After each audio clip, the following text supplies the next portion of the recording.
Madame, allez. Merci bien, Monsieur le Président. Alors, tout d'abord, je voudrais remercier l'ensemble des collègues, puisque je pense que nous allons donc voter cette proposition de loi.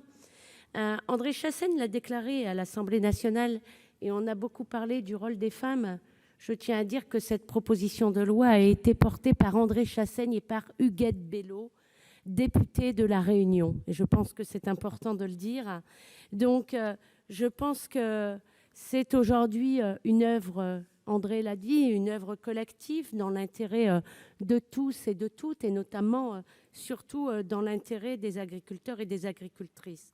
Alors, évidemment, nous aurions pu présenter des amendements.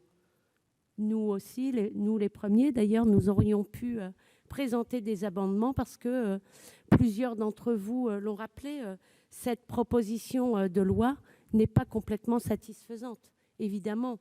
Et ça a été rappelé, je ne vais pas ici m'étaler, mais on a rappelé que les conjoints n'étaient pas pris en charge.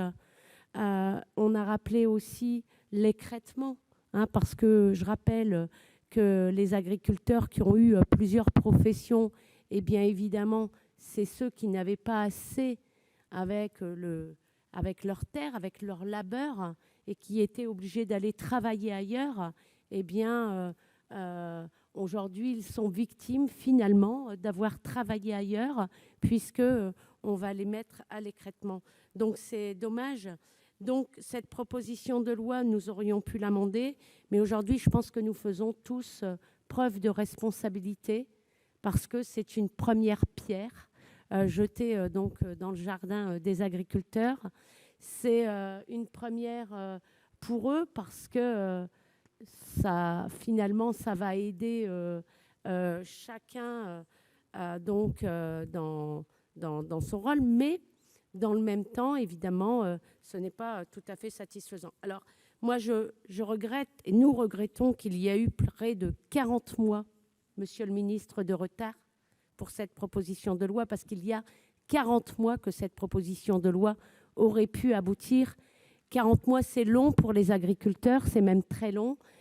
Et puis, aujourd'hui, vous nous parlez de 2022, et 2022, eh bien, c'est dans 1 an et demi.